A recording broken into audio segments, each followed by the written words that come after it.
Hello, YouTube. Get our share up here on all you D-Live and Rumble peoples.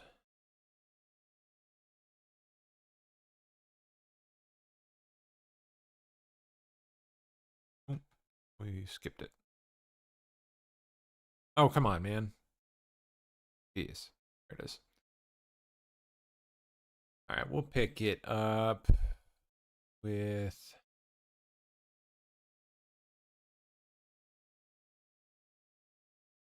Pritzker. I don't trust at all that the Trump Pritzker making threats, threatening Trump. administration is going to hold any of these people responsible. We will. We're going to call for accountability. And indeed, the tables will turn someday. These people should recognize that maybe they're not going to get prosecuted today, although we're looking at doing that.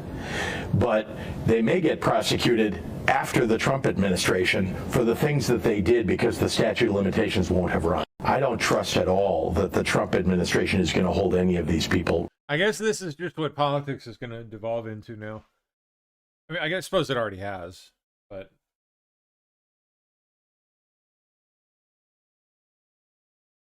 that's where they'll take it. If they ever get back into power, it's just going to be retaliation. Not accountability, unlike what's going on now. Gosh darn it. But it will be absolute unleashed retaliation from these people.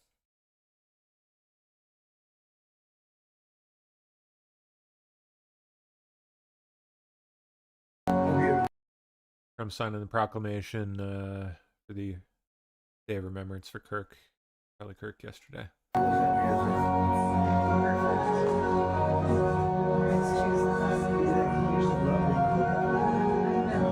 Remember Charlie down on the patio? He could sit there all night long listening to this.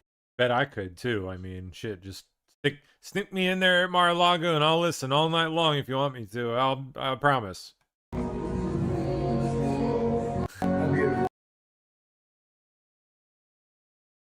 That is cool though. All right.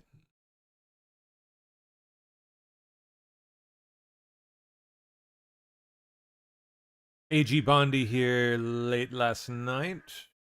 He is apoplectic that on Pritzker. Okay. Donald Trump wants to come in and help Chicago and fix Chicago and make Chicago safe. Going back to Memphis, you gave the great stats on Memphis. You know how many missing children we found in Memphis? 44.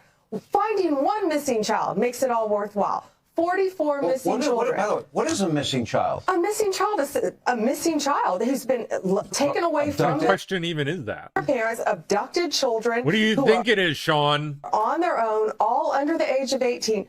Teenagers and younger, 44 missing children. Some have been taken by non-custodial parents, but 44 have been recovered. Finding one is enough to make it all worthwhile. And then you take that to Chicago. They had 571 homicides last year. Pritzker should be begging Donald Trump to come in. And, on what you said about Memphis, we have Mayor Paul Young working with us. He's amazing. He's a Democrat. He wants to make Memphis safe. Right here in D.C., Sean, look how safe D.C. is now because of Muriel Bowser working with Donald Trump. Metro Police, Sort of. Transit Authority Police, right here, working with all of our federal agents hand in hand, and our National Guard. Pritzker's lost his mind. I don't think she really wants to be doing it, but she is.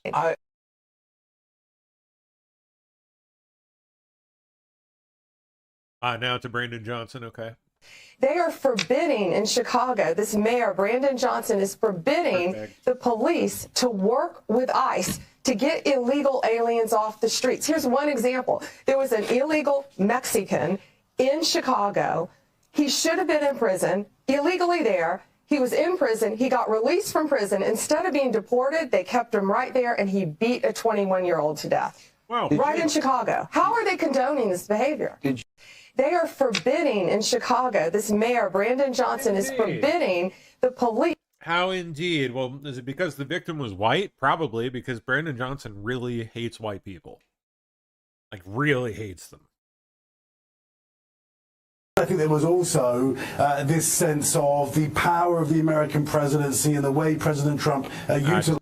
This is a commentary afterwards, after the peace summit.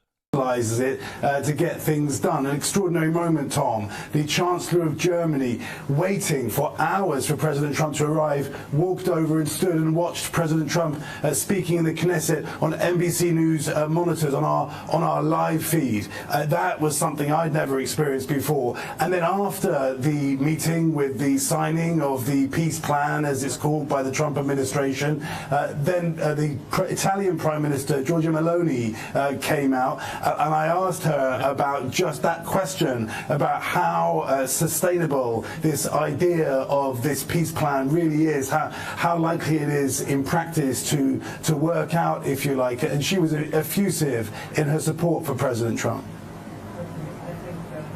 Do you believe that President Trump will manage to turn this into an actual peace for the Middle East? I'm absolutely optimistic on this, but in any case, we're ready to provide all the help that is needed. I think the international community has to help him the maximum we can. So Italy is here to say we are ready. Okay.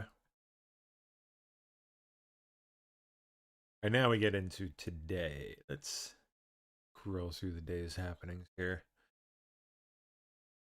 Essent at CNBC's Invest in America forum. Okay. This is clearly something that they were planning all along. I think that things can de-escalate, that we don't want to have to escalate. We have things referring to that are more powerful than the rare earth export controls that the Chinese want to put on. And sir, to be clear, this is China versus the world. It's not a U.S.-China problem. Good news is that this is IMF week. A lot of my counterpart, or all my counterparts, are here. We're going to be speaking with our European allies, with Australia, with Canada, with India, and the Asian democracies. And we're going to have a fulsome group response to this, because bureaucrats in China cannot manage the supply chain or the manufacturing process for the rest of the world. What is a fulsome response? What does that mean? We have wouldn't you like to know? Lots of levers that we can pull for products that they need that could be equally damaging. We don't want to damage their economy. We don't believe that they want to damage ours, but yet they are a command and control economy, and they are going to neither command nor control us. And we're going to assert sovereignty. So are the Western. Good. Shutdown may start costing the U.S. economy up to $15 billion a day. Thank you all for being here at Treasury today in the midst of this shutdown. We call on the moderate Democrats in the Senate to be heroes. Be heroes. Break away from the hive of radicalism and do something for the American people. They won't. Because we are starting to... I mean, Fetterman will, maybe, but... cut into muscle here. We believe that the shutdown may start costing the U.S. economy up to $15 billion a day. And this is a decision the Democrats are making. And one of the reasons that they are not being held to task is because the mainstream media is not coming at them the way they would have if the Republicans were willing to keep the government closed. It is a very simple decision. Mike Johnson passed a clean CR. Leader Thune has the clean CR. 3 Democrats have voted for it. And right here, right now, I am calling for the moderate Democrats to be heroes. Be heroes and reopen the government. Which moderate Democrats would those be, sir? For the American people. Those exist still? People. I thought they all died out a decade ago or so. Okay, Ambassador Greer addresses China's power grab on the global supply chain, which Bessent referenced a little bit there. Thank you, everybody, for coming. And I want to express my appreciation to the staff here at the Treasury Department Obviously, we're still in shutdown because the Democrats refuse to open the government, so it has created some additional logistical constraints, but we appreciate everyone's patience and willingness during the Schumer shutdown.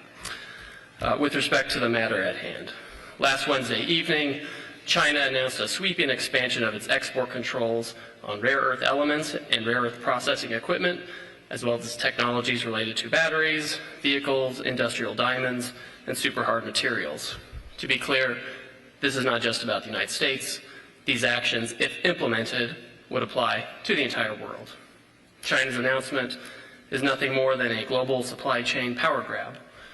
While China has taken a number of retaliatory trade actions against the United States, Europe, Canada, Australia, and others in recent years, this move is not proportional retaliation. It is an exercise in economic coercion on every country in the world.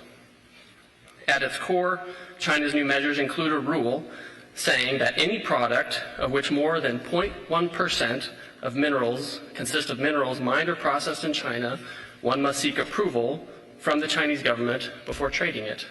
What? Since many important semiconductors, for example, have these critical minerals, and semiconductors are in nearly everything, this rule gives China control over basically the entire that sucks. global economy and the technology supply chain. This will impact artificial intelligence systems and high-tech products, but even regular consumer items like cars, smartphones, and potentially even household appliances could be affected. It would also apply to many items that are necessary for defense purposes. And again, it covers the whole world. For example, if a smartphone is made in Korea and sold to Australia, then the company would first need to get China's approval, since the phone contains semiconductors, which may contain rare earths sourced from China. Or if a car is built in America and sold in Mexico, you would need to seek approval from China before making the sale because of the chips in the car. Obviously, neither we nor our allies are going to go along with that kind of system. Many are suggesting that China's action is simply posturing for leverage in negotiations with the United States. While that may be one element of China's approach, it's obvious that these controls are part of a broader plan by China to control the world's supply chains. And these controls are wildly out of proportion to any targeted actions by the United States or its allies over the past few months. Others have suggested that the United States has violated a non-existent agreement with the Chinese regarding export controls or the implementation of measures. This is a false narrative deployed to justify these broad and unacceptable Chinese actions. There is, in fact, a published agreement between the United States and China from earlier this year that the U.S. and China would suspend tariffs of over 100% on each other. China further agreed to effectively suspend elements of its rare earths export control regime by expeditiously approving licenses for U.S. companies seeking rare earths. Both countries agreed to this pause on tariffs and rare earth measures for 90 days while we pursued further negotiations, which have gone on quite successfully for the past 6 months. And there is a published agreement about this on official U.S. government and Chinese websites. This is the Geneva Agreement. It's not a secret, it's out there, it's published. We keep our tariffs low, they keep the rare earths flowing. We have not imposed our reciprocal tariffs on the Chinese since that time, but now the Chinese have expanded their rare earth controls. We have complied, they have not. And so in this context, this is how China has announced its new and extremely expansive controls on rare earth materials just last week. It's a clear repudiation of everything we've been working toward for the last 6 months, which was a stable tariff situation and a continued flow of rare earths. The short story is that we've had compliance, and the Chinese have escalated, and they've taken this opportunity to make a pretextual claim of noncompliance or other measures to justify this. But the United States won't stand for it. We're in close communication with our allies who have expressed similar views and who are similarly affected. The President has signaled some of the actions we are taking or may take if the Chinese implement this system of controls on the world. Yep. Yeah, sorry, it's getting a little chilly. A little cold down here. Definitely a good move, bringing some of this essential supply chain back home where it belongs. Especially semiconductors, yeah. Okay, some in the Chinese government want to slow down the global economy through disappointing actions and economic coercion. Chinese economy will be hurt the most, and make no mistake, this is China versus the world. As the president said, we want to help China, not hurt it. If some in the Chinese government want to slow down the global economy through disappointing actions and through economic coercion, the Chinese economy will be hurt the most. And make no mistake, this is China versus the world. They have put these unacceptable export controls on the entire world. China is a command and control economy, and we and our allies will neither be commanded nor controlled. They are a state economy, and we are not. Interesting. Some Italian guy says my American mining stocks took a hit today. Huh. Why indeed? Good question. No idea what to tell you. Weird. Going to let a group of bureaucrats in Beijing try to manage the global supply chains. As Ambassador Greer said, we had a document and an agreement in Geneva, and magnets were flowing quite well. Some U.S. auto companies have called us in the past week and said that there had been a slowdown in magnets. So when we asked the Chinese about this, they said, oh, it probably had something to do with the holiday. Had something to do with the holiday. So they can't be trusted with the global supply chain. Had something to do with the holiday. Holiday. Moreover, we should this should be a clear sign to our allies that we must work together, and work together we will. There will be a series of meetings this week during World Bank IMF week, and we are all aligned. Not only is China fueling Russia's war, but China's actions have once again demonstrated the risk of being dependent on them on rare earths, and for that matter, anything. If China wants to be an unreliable partner to the world, then the world will have to decouple. The world does not want to decouple. We want to de-risk. But signals like this are signs of decoupling, which we don't believe China wants. And again, we do not want to decouple. We should work together to de-risk and diversify our supply chains away from China as quickly as possible. China says that these rare earths are used in military materials and that they want to maintain peace in the world. Again, it is the purchase of Russian oil by China that fuels the Russian war machine. China buys 60% of Russian energy. They buy 90% of Iranian energy. That's crazy. So who is fueling the Russian war machine? That's quite a bit. We will be producing photos soon, supplied to us by the Ukrainian government, that shows Chinese parts comprise substantial amounts of Ukrainian drones. So President Trump is the leader of peace. We should work together to de-risk and diversify. China's highly provocative move comes after we've made significant efforts to de-escalate tensions. While there are substantial actions we could take, we'd rather not. I believe China is open to discussion, and I am optimistic that this can be de-escalated. Ultimately, we are confident in the strong relationship between President Trump and President Xi. We've had substantial communication with the Chinese over the past few days, and we believe that there will be more forthcoming this week. All right.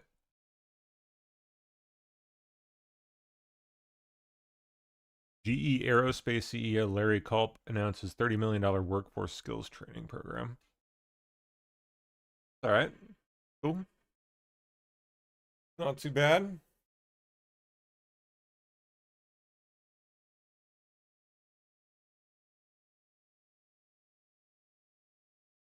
Air traffic control is inherently a stressful job. It's one in which it requires intense focus every day. We have to be 100% right 100% of the time.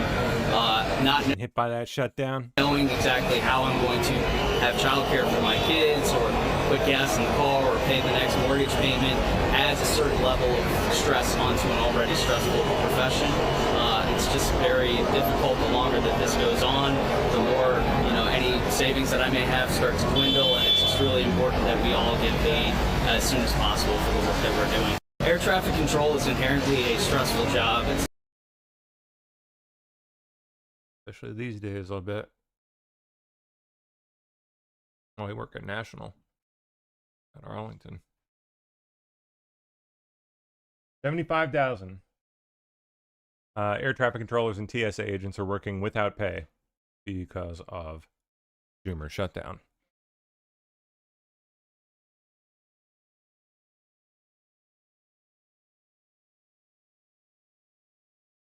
What is that?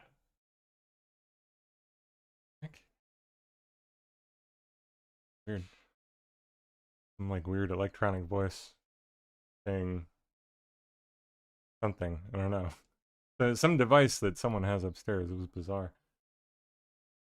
And like, you have a call, or medical. A robot voice. Bizarre.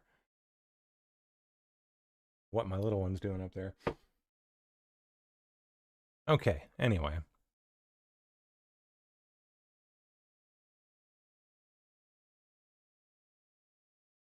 Stellantis announces plan to increase U.S. vehicle production by 50%. That is nothing to sneeze at. Wow.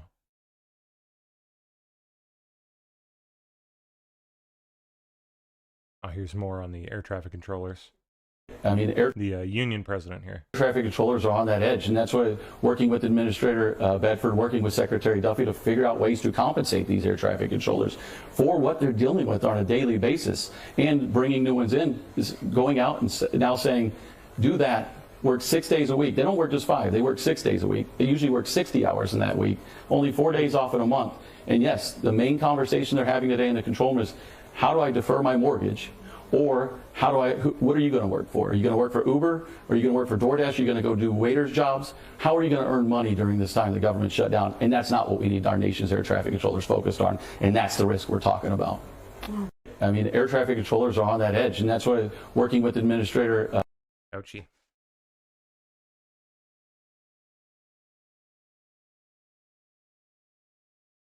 It's absolutely distracting. The government spends millions of dollars teaching us how to reduce distractions, delays, fatigue. Every day a controller goes to work, their without pay. Focus is on probably not the greatest situation to be in. The flying public, their safety. They could have had a hard day at home. We just had a controller the other day. He texted me, talking about his father passing away. His father just died 2 days ago, and he has to go to work today to do his job. He knows how to check those emotions at the door, but now he also has to think about, how do I pay for his funeral? How do I take care of the family in association with it in the meantime? And those are real people with real lives that are now facing a whole different level of challenges while keeping America safe. It's absolutely distracting. The government spends millions of dollars teaching us how to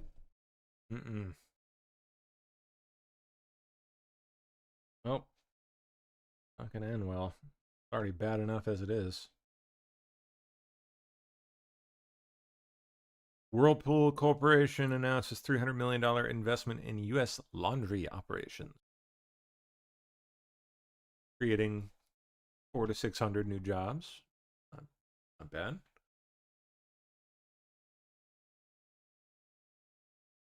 Okay. I mean, I think Charlie just understood that, at least in our lives, politics and how we're living our lives. White House Deputy Chief of Staff here, James Blair. Ultimately is a reflection of our faith or not, and that there's sort of an existential fight between good and evil, and he engaged in that battle on the side of good. And his outlet was through politics and by being a leader. Other people do it different ways, but he understood the really big picture, which is there's good and there is evil. And there are people who are on the side of good, and we're on the side of good.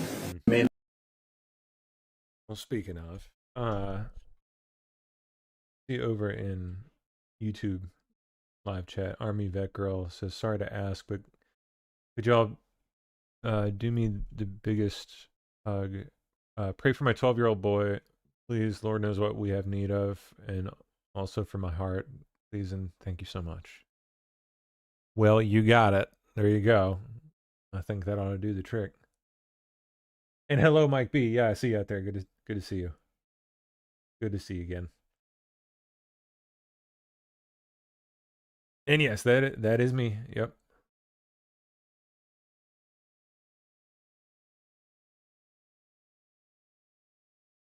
Who else am I missing out here? No, where'd your message go? Neosci asks if I've seen the Glenn Beck and Whitney Webb episode. No, not yet. Not yet. I'll tag it to watch later. Oh, great. Cupcake Girl says, LOL. Oh, no, sorry. That's part of your name. Cupcake Girl, LOL, says, just breaking. Multiple people shot at a Walmart in Evergreen Park, Illinois. Oh, joy. Oh, well, look, there it is. Walmart shooting. Let's look it up. We'll jump to that real quick here. At least 2 people shot. Suspect is a black male wearing all black with a large Mario logo on his shirt. He fled in a Chevy Malibu. Riding in the boo.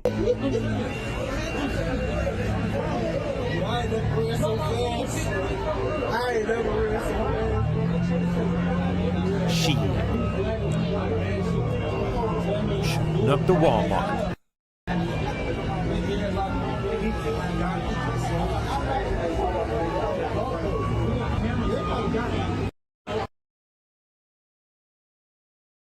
Guess that's all we get. Oh well.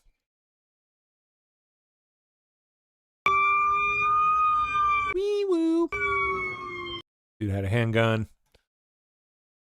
So I think we're up to speed on this.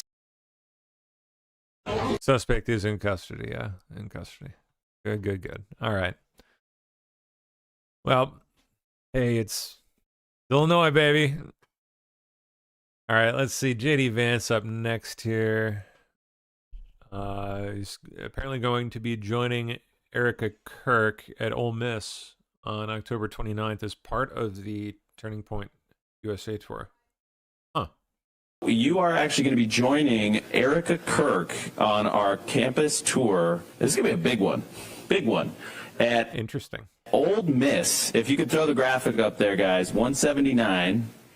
Throw the graphic up. There it is. So Erica Kirk and J.D. Vance and at Ole Miss. And correct me if I'm wrong. Will's going to get mad at me here. That's October 29th. And we also, the other pictures you see on that graphic are going to be Benny Johnson, Lara Trump, Eric Trump. They're going to be at Auburn on November 5th. So the 1-year anniversary of the big win. But you guys are going to be in Ole Miss together. Yep. And it's going to be Erica's only appearance on the tour. I mean, we really, we thought about suggesting to her to do more, and it's just, she needs time. She still needs time. She does. But she wanted to make it a priority to be at this one, and you're making it a priority to be at this one. There's going to be like 9,000 or 10,000 people in the arena there. So it's a huge. Please tell us your perspective on this. Yeah, I'm excited about it. And one of the things I said to you and to others, as you know, privately, is I was like, well, part of keeping Charlie's memory alive is keeping the mission alive. And nobody can replace Charlie, but if we all sort of take little pieces, we can do as much as we can to ensure that Charlie's mission continues to survive long after he's gone. And part of that is these college campus tours, right? And I'm going to do exactly what Charlie did. My plan is to, give a little speech, talk a little bit about the issues of the day, but turn most of it over to just do Q&A with the audience. I actually want to hear from these kids. I want to answer questions from them. I want to do what Charlie did, because I think that engagement is something that was such a big part of Charlie's legacy. It's not just that he went and talked to people or talked about issues that he cared about. It's that he actually interacted with people, and he answered questions. Sometimes, as you know, he answered tough questions. He would answer tough questions from the left and from the right. And so I want to do that too. And of course, having Erica there is very special.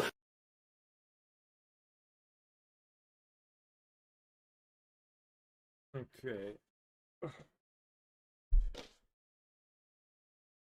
Real unity comes from acknowledging the reality of the situation that we're in, right? Unity requires everybody being on the same page, having some commonality of values. Indeed. And real unity requires us to acknowledge the fact that while, yes, there are crazies on both sides, we have a country of 330 million people, you're going to be able to find crazies on either side. Political violence is just a statistical fact. It's a bigger problem on the left. And if you had, God forbid, somebody on the left who was assassinated, I'm sure that you could find one person who would maybe celebrate it or one person who would be offensive. But the fact that it became mainstream to celebrate Charlie's death, to talk about the fact that he maybe deserved to die because he had said hateful things like, we don't want women playing, or we don't want men playing in women's sports. Just the effort to try to justify his murder, to lie about things that he had said, so as to justify his killing. It was just really disgusting and really disgraceful. And one of the things that we just have to, I want our country to be unified again. I really do. I mean, I'm the Vice President of the United States. I really do feel like I represent every single person, even the people who say disgusting things.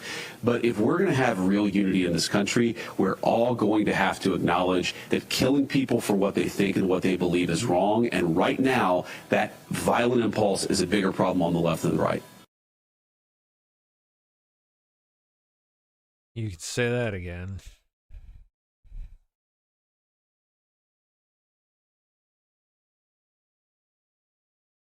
You have to acknowledge the problem before you can actually solve it. And right now, you have a number of people who actually think words are violence. And if words are violence, then one reasonable response to people saying things you don't like is to kill them. And we have to just completely reject that in the United States of America. It's one of the reasons why I wanted to get out there to Ole Miss to go and do this, because I think that engagement really matters. And it's not most people, right? This is the good news. It's not most people who think that Charlie, meaning most people on the left who think that Charlie deserved to die because they said something that they had disagreed with or that they even found offensive. But it is a large enough and powerful enough minority. It's pretty well funded. There's a lot of resources behind it. There are a lot of powerful media voices behind it. And it is, I think, the most significant domestic problem we have in the United States of America is this justification of violence, which then, of course, leads to the real thing. You have to acknowledge the problem before you can actually solve it. For all of the negativity and the hate and the people celebrating Charlie's assassination, for every one negative moment, I've had 1,000 positive moments in the past month. I've had people who've come up to me who said, I went back to church because Charlie got shot. I've heard that a lot. People come up and say that they listened to his clips for the first time, didn't even know who he was, especially like older people who didn't know who he was before he was killed, but now they're consuming his video content and learning from it, getting back to their faith. I just remember there's a lot of love out there, and we should remember that for all of the hate out there, there's 10 times as much love. I think that's has to be our charge as we move forward and carry on Charlie's legacy. For all of the negativity and the hate and the people celebrate. Okay, now, Carolyn Levitt, huh? They had her on. Jared Kushner and Steve Witkoff called the president from the Middle East and said, sir, it's now or never, right? You got to get out here. We need to sign this deal. We need to get these hostages out. We need this momentum. And it's crucially important, literally, for peace in the Middle East. And all of us here thought, oh, my gosh, we have the ceremony for Charlie on Tuesday. I hope we don't have to delay it. And the president said it was a non-negotiable for him. And I think that really speaks to how much he loved and respected Charlie. There are very few people in this world that the president would really cut a trip short, because there was much more we could have done. I mean, we left the White House at 5 p.m. on Sunday evening. We flew all the way to the Middle East. We landed in Israel like 9 a.m. local time, so it was the middle of the night Eastern time. We went to Israel. The president gave that amazing speech in Jerusalem, and he met with Prime Minister Netanyahu, met with hostage families. We get back on the plane, fly an hour to Egypt, go to Egypt, and meet with world leaders from all over the planet and signed the Arab peace agreement and really began phase 2 of this peace process. And then we got right back on the plane and came home. And so we were gone for, I think it was 36 total hours. When I got home at 3:30 in the morning, my husband said, I can't believe you just went all the way to Africa and back in like one day. But we did it for Charlie, and I'm so glad we did. And I know the president is glad, because yesterday was such a beautiful ceremony. And the way that the sun broke through the clouds and just kind of was over the Rose Garden, it was so peaceful, so beautiful, and so we're so glad we were able to make it back.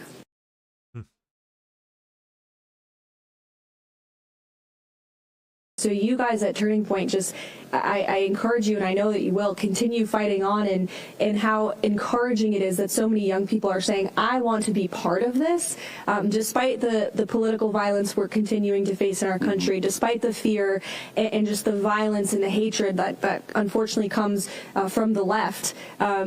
People want to join this movement, and they want to be on the side of truth and of righteousness and of good policy, and it's great to see. There's great. So you guys.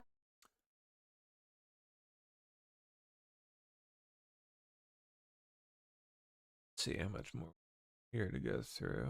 Decent amount. Okay.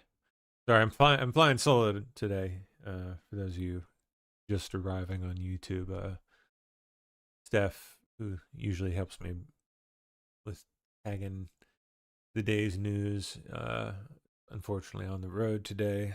Prayers for her safe travels. So I'm flying solo. Taking a look at what's out there, seeing what we see.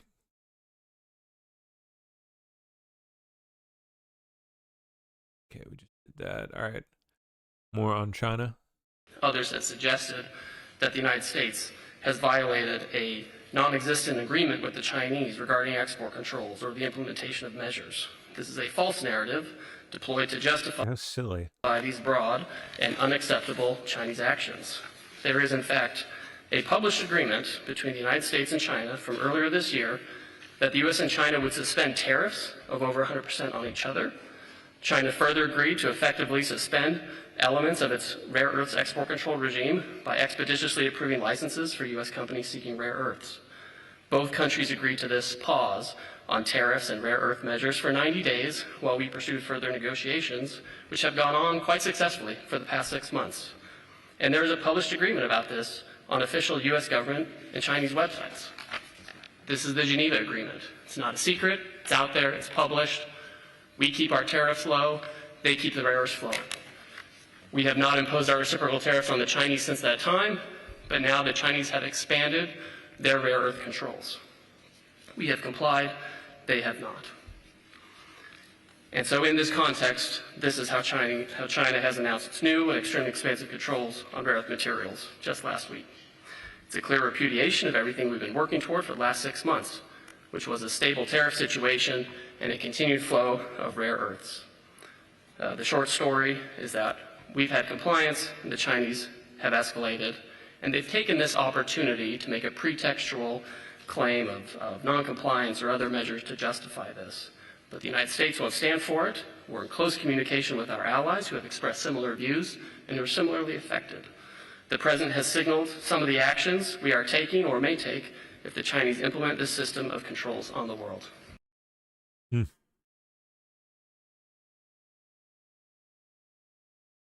China hasn't followed a damn rule out there in, well, have they ever?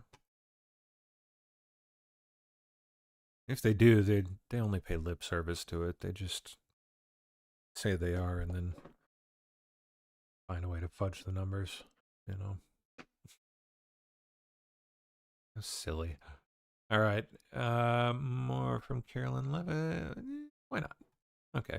If you hate our country, if you are inciting violence, if you are siding with terrorists, we have revoked the visas of pro-Hamas individuals in our country who are engaging in some of the campus shutdowns and locking down American universities. We are not going to tolerate illegal behavior. We're not going to allow you to side with assassins and terrorists. Having a visa to this country is a privilege. It is not a right. And if you are wishing death upon America, you won't be welcome here anymore. If you hate... Ooh. That is definitely notable there. For sure. And they've kind of hinted at this before, but very good.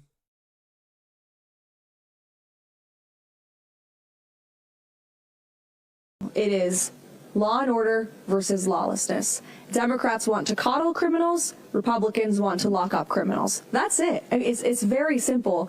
And again, we see this resistance from judges. We even see it from police departments in some cities, like in Portland or in Chicago, where the Chicago PD is actually told by the Democrat mayor to stand down when a federal law enforcement agent was being rammed by vehicles. Yep. That's an unprecedented action. And the woman was a semi-automatic. Correct. Strapped to her. Yeah, she ended up getting shot in a defensive measure. She drove herself to she ended up being okay. But right. It's just an insane story. It is. And it shows how these Democrats have put politics above public safety, and they are preventing local and federal law enforcement from working together. When you talk to cops on the street, they want to work with the feds. They want that backup, that support. They want to be able to communicate. For the most part, I'm sure that's probably true.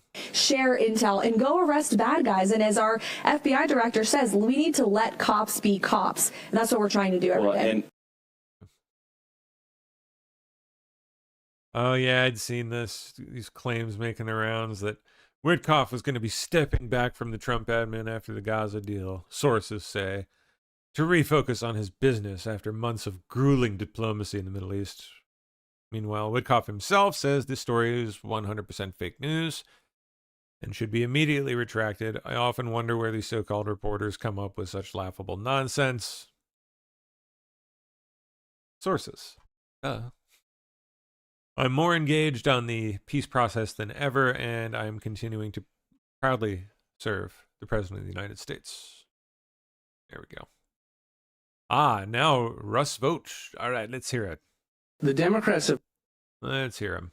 Put us in a position where, against the American people's interest, they've put us in shutdown. And obviously there's impacts on the American people as a result. But one of the problems of a government shutdown is it slows down the administration. So the administration can't do as much of what it was doing on behalf of the American people because it's in a shutdown. And we, to the best of our abilities, want to minimize that slowdown in momentum. And I think the president is kind of doing that himself with, solving Middle East peace and all the manner of things that he spends his time in. But one of the things we want to do is, if there are policy opportunities to downsize the scope of the federal government, we want to use those opportunities. And if I can't do things, because you can't do everything you would normally do in a shutdown, right? It has to be generally related to life and protecting property. And if I can only work on saving money, then I'm going to do everything I can to look for opportunities to downsize in areas where this administration has thought this is our way towards a balanced budget. And I think you've seen some of that in the president's messaging. Reaper.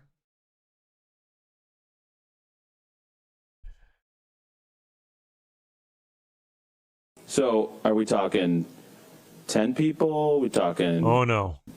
1,000 people? Thousands. We talking thousands. We're definitely thousands. People. We're definitely talking thousands of people. Hopefully more than that. Much of the reporting has been based on kind of court snapshots, which they've articulated is in the 4,000 number of people. But that's just a snapshot, and I think it'll get much higher. And we're going to keep those riffs rolling throughout this shutdown. Because we think it's important to stay on offense for the American taxpayer and the American people in getting a government that, if there's an opportunity to have less bureaucracy, and think of Green New Deal programs at the Department of Energy, think the Minority Business Development Agency at Commerce that divvies up business grants on the basis of race, think environmental justice at EPA, think about CISA. CISA was an area that we riffed, which was participating in censorship of the American people. We want to be very aggressive where we can be in shuttering the bureaucracy, not just the funding, but the bureaucracy, that we now have an opportunity to do that. And that's where we're going to be looking for our opportunities.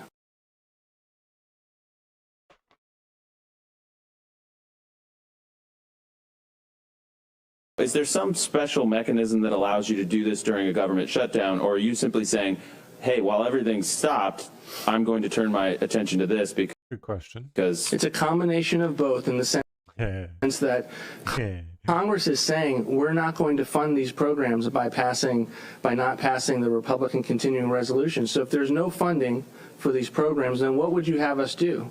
Is it not to make an assumption that you don't intend to fund these in the future? Right. And so we are then doing the normal legal authorities that are given to us and our focused time and attention to be able to go after and prioritize the RIFs as opposed to the deregulatory agenda or any of the things that we're normally tasked with at OMB. Is there some special mechanism that allows you to do this during a government shutdown, or are you? The people that are doing essentially Q&A here. Services are not getting paid. So you may have border patrol, you may have air traffic control, the military obviously, although we're fixing that by finding a plain budgetary twister to find a pot of money that has a similar purpose that we can pay them. And so it does have an impact on how long this can go without having severe repercussions. And we don't want air traffic control to just start staying home sick. So we want to get out of the shutdown. We want to do what's necessary to get the government open. We've put forward a very simple proposition, which is continue at current levels, and which is a CR. And they have put forward $1.5 trillion in demands. I mean, they've said, all right, the entire title of the One Beautiful Bill has to be repealed. And then we want all manner of expansions to continue of Biden healthcare policy that have largely been riddled with fraud. And they said, they also want us to repeal our rescissions, which would get us back in the public broadcasting business with Corporation for Public Broadcasting, and they want us back in the foreign aid business so that we essentially reopen USAID. And so the magnitude of their demands is madness. And so we're trying to get that out to the American people, and I think it will start to bite, unfortunately, in the days ahead. But thankfully, we've paid for the military, law enforcement, and border, and they'll get their paychecks.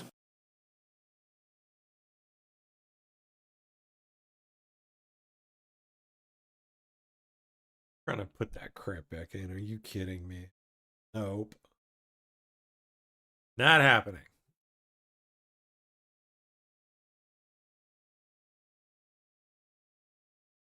Okay, Mike Johnson, I guess, held a little presser here. Brief excerpt. Capitol Hill this morning.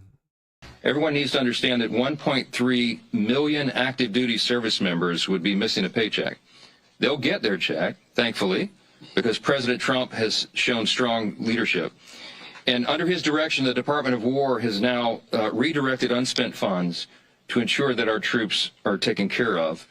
And this is while Democrats are playing political games. Last night, they played some games. They stormed my office. Maybe you saw some of the video online that they themselves shared, or someone did. They berated a Capitol Police officer, screamed at him. He was just merely standing his post.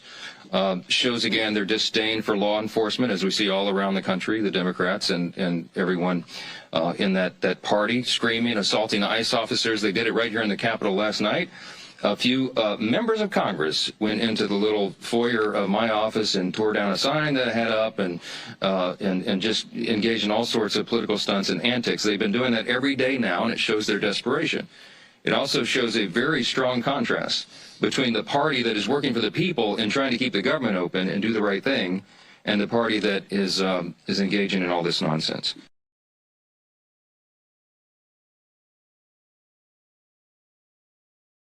Wall Street Journal editor-at-large Jerry Baker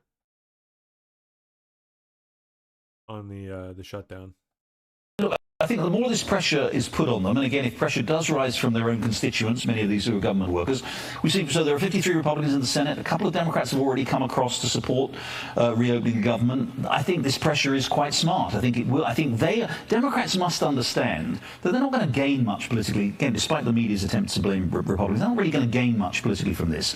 And the risk of the costs rising, both in terms of people not supporting them, as Bessent says, yes, it's true that. Oh, really? I mean, why do it then? What are they hoping to accomplish? Shut down Schumer, as we like to call him, is holding the government hostage because he's worried about a challenge in the Senate to his own Senate seat in New York from the left if he caves. But ultimately, the pressure to get the government working again, to get some of those centrist Democrats, not Chuck Schumer, but others in the middle who are getting nervous about this, I think that pressure will rise. Look, I think the more this pressure is put on them, and again, if pressure does rise from their own... Oh, yeah.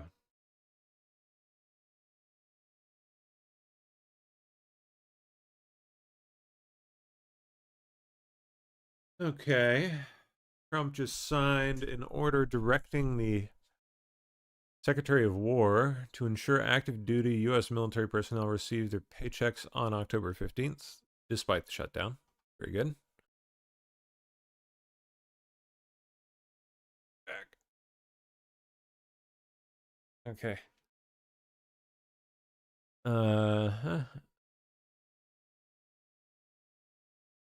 No idea what that's all about. That. Wow, look at that. FBI criminal program arrests from... Look at that jump from last year to this year. Dang near doubled. Well on its way. By the end of the year, it will certainly have surpassed the 100% mark.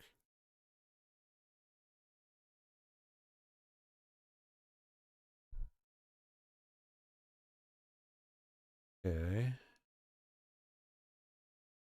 National homicide counts.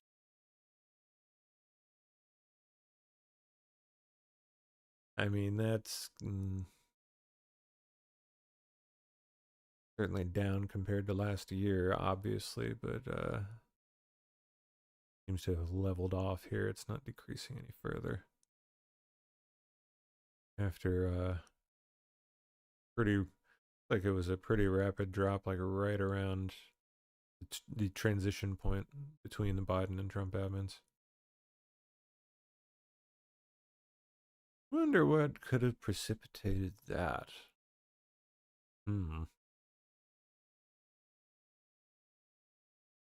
Border, maybe. For one. Over the past few months, FBI offices in all 50 states, well, I'll let him say it. And just as we are forging peace and stability abroad, we're also restoring peace and safety and stability at home. And you see that in Washington, D.C., maybe better than any place, because we got there, and within 12 days it was very good. And within 30 days, it's been as safe as any city in the country. It's been great. Took out 1,700 people, got them out. These are career criminals in many cases, and people that shouldn't have been allowed in by the Biden administration. Historically, the summer months have been a time when violent crime soar, as you know, but not under President Trump. Today, we're announcing the results of a sweeping law enforcement effort known as Operation Summer Heat. We were in many cities that people didn't know about. We kept it a little quiet, and it had a big impact, and you'll hear that in a second.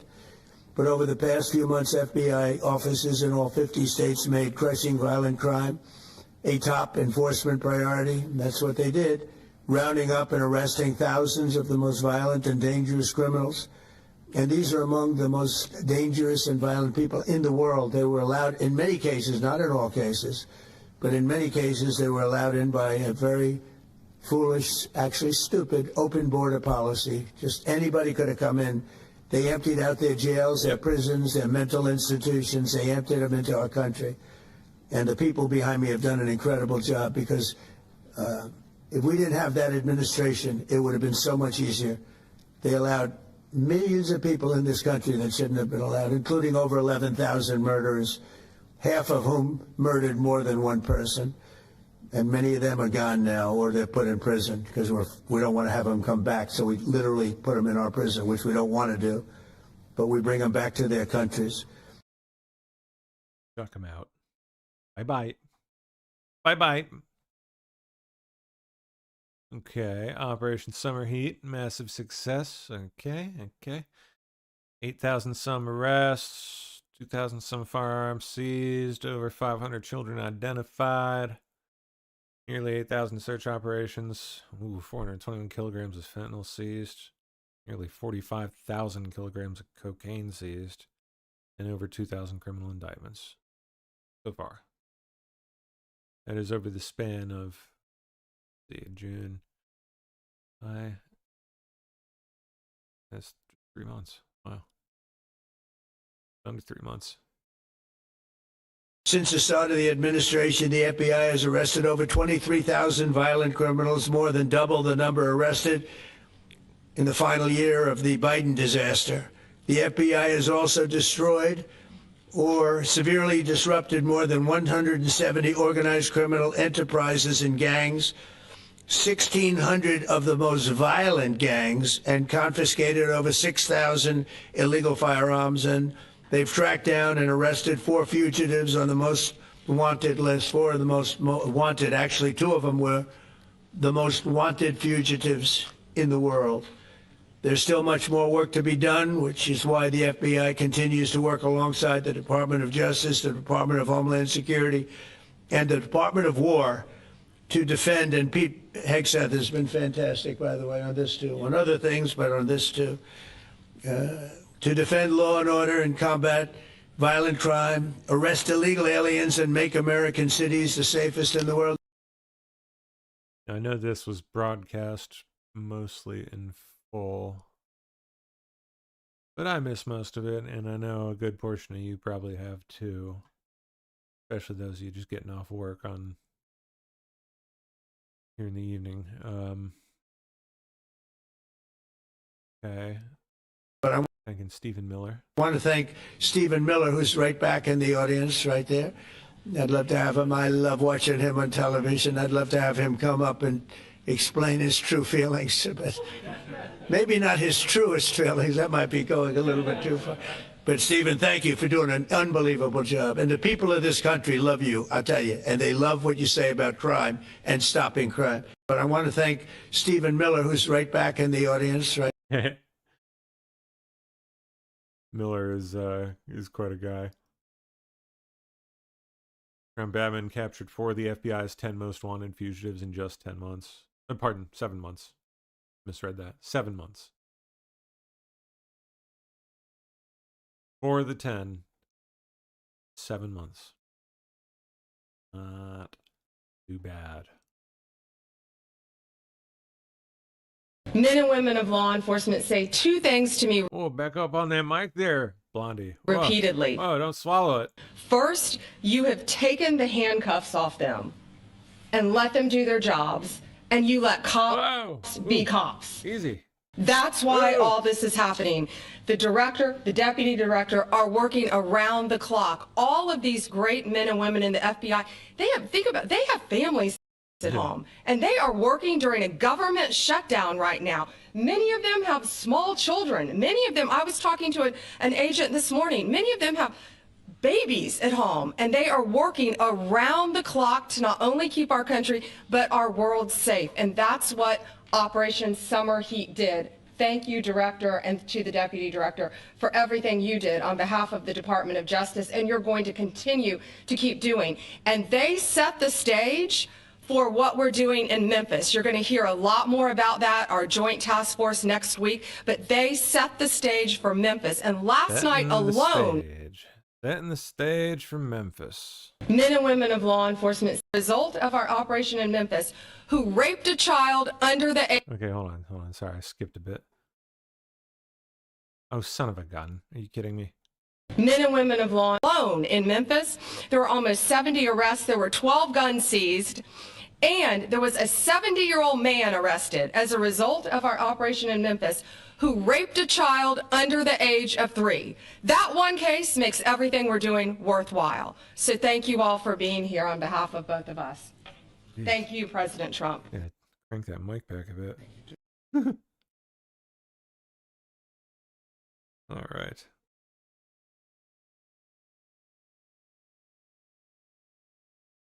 Now we get DAG, Todd Blanche, Deputy AG. Thank you, Mr. President. So this is a great day, and I think there's stats that the director talked about which are important, but I want to give 2 examples of what Summer Heat has done that actually will apply hopefully to everybody in this room. The first is for over 4 years during the last administration, there was a hotel in a town, the middle of a town in Alaska, that was being run as a drug den. There were over 1,000 calls to 911 over four and a half year period. There were multiple violent crimes, drug dealers, overdoses, and murders at this one hotel, ruining a community. Summer Heat went in there. It's not only arrested all the participants that were controlling the hotel, but seized the hotel. And so that's one example of what Summer Heat means to everyday Americans that just want to live in peace. The second example is a large narcotics trafficking group that was selling fentanyl in the state of Washington. They were shipping fentanyl and using commercial aircraft, putting fentanyl pills and powder in suitcases, flying them from the southwest border, mostly Arizona, all the way to Washington. It had been going on for an extremely long time, and the entire organization was arrested. And I say those two examples because it's easy to look at the board and see 1,000 arrests. How much different is our communities now compared to the past 4 years? But there's actual life examples. Every one of these arrests means that our streets are safer, and that's because of the work of this administration, of President Trump and Director Patel. So I will tell you, Attorney General Bondi and I are together every day with Director Patel, figuring out ways that we can continue to do this work, and it's not going to stop. Like the Attorney General said, like the President said, this is just the beginning, or phase one, or a start, whatever you want to say, but it will continue on. So thank you, Mr. President, and thank you very much, Director Patel. Interesting. Okay. Phase one.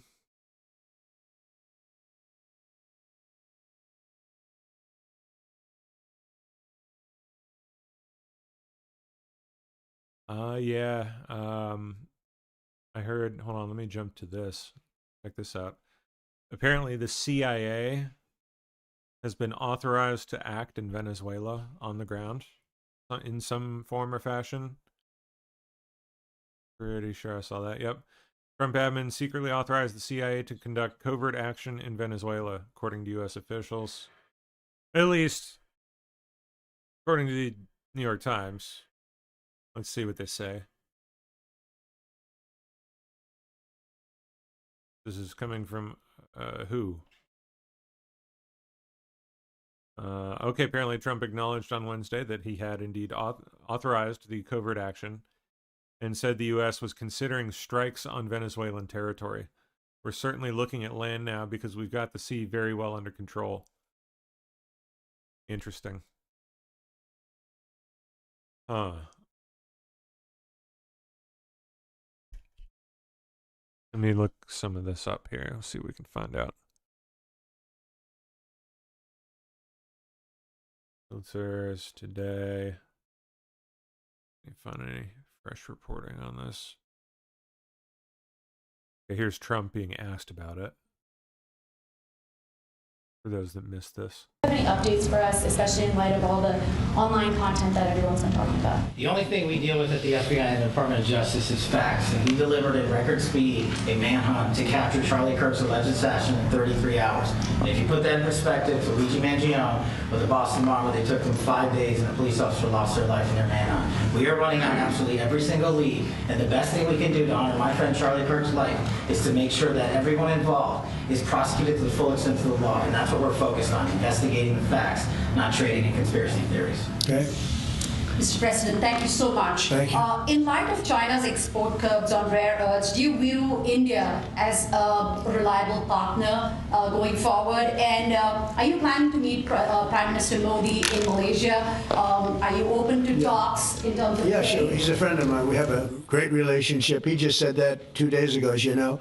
We have a great relationship. No, we were not happy with him buying oil from Russia, because that lets Russia continue on with this ridiculous war where they've lost 1.5 million people. By the way, Russia's lost 1.5 million people, soldiers mostly. This is a war that should have never started, but it's a war that Russia should have won in the first week, and they're going into the 4th year. And I want to see it stop. So I was not happy that India was buying oil. And he assured me today that they will not be buying oil from Russia. That's a big stop. Now I got to get China to do the same thing.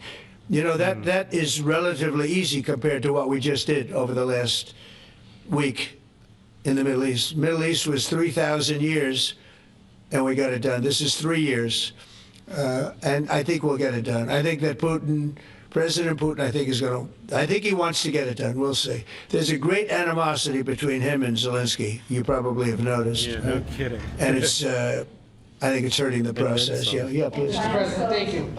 Curious, why did I mean, some of that's obviously to do with Putin, but I think in large part that's Zelensky just being a gigantic, short man. you authorize the CIA to go into Venezuela? Freaking Napoleon complex. And is there more information you can share about these strikes on the alleged? Well, I can't do drug busts that, in the but Caribbean? I authorize me for 2 reasons, really. Number one, they have emptied their prisons into the United States of America. They came in through the, they came in through the border. They came in because we had an open border policy. And as soon as I heard that, I said, a lot of these countries, they're not the only country, but they're the worst abuser. And they've entered they've allowed thousands and thousands of prisoners, mental institution, people from mental institutions, insane asylums, emptied out into the United States. We're bringing them back, but that's a really bad, and they did it at a level that probably not, many countries have done it, but not like Venezuela. They were down and dirty. And the other thing are drugs. We have a lot of drugs coming in from Venezuela. And a lot of the Venezuelan drugs come in through the sea, so you get to see that. But we're going to stop them by land also. Does the CIA have authority to take out Maduro? Oh, I don't want to answer a question like that. That's a ridiculous question for me to be given. Not really a ridiculous question, but wouldn't it be a ridiculous question for me to answer? But I think Venezuela's feeling heat, but I think a lot of other countries are feeling heat too. We're not going to let this country, our country, be ruined because other people want to drop, as you say, their worst. They have given us their worst. They've loaded up our country with prisoners, with mentally ill people that are seriously ill, criminally ill, and we're not going to take it. And so, I mean, it's just one of those things. And I can tell you, we've taken care of the sea. There's nobody, and we're watching. We're watching. And if we see it, we'll save it. Yeah, please. On the ships, though, sir, there are Republicans and he's freaking pissed. Democrats on the Hill concerned that in the briefings they've gotten about those attacks, they're not necessarily getting information about who was on them and what exactly was on those ships. Can you ensure that? But they are given information that they were loaded up with drugs, and that's the thing that matters. When they're loaded up with drugs, they're fair game. And every one of those ships they're not ships, they're boats, they're speedboats. They're extremely fast, record-setting type speedboats. They cost a lot of money, and they have a lot of money because they're drug sellers. But they know one thing, and they all have the same thing in common. There's drug dust. They call it drug dust. They call it fentanyl dust all over the boat after those bombs go off, and you can take along. Attack them, though, that they're. We know before. We know when they go out. We know we have much information about each boat that goes out. Deep, strong information. Yeah, please. So you're going to have Volodymyr Zelensky here this week. What is your message at this stage of the war for him? And shy of tomahawks. To who is it? For Zelensky. Yeah. And shy of tomahawks for Ukraine. Are you considering other options, and will you speak with? Oh, it gets cut off there. Okay. Any more coverage of CIA in Venezuela?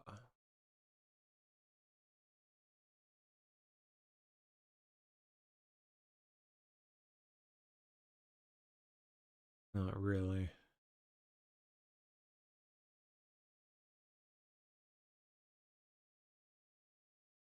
Okay.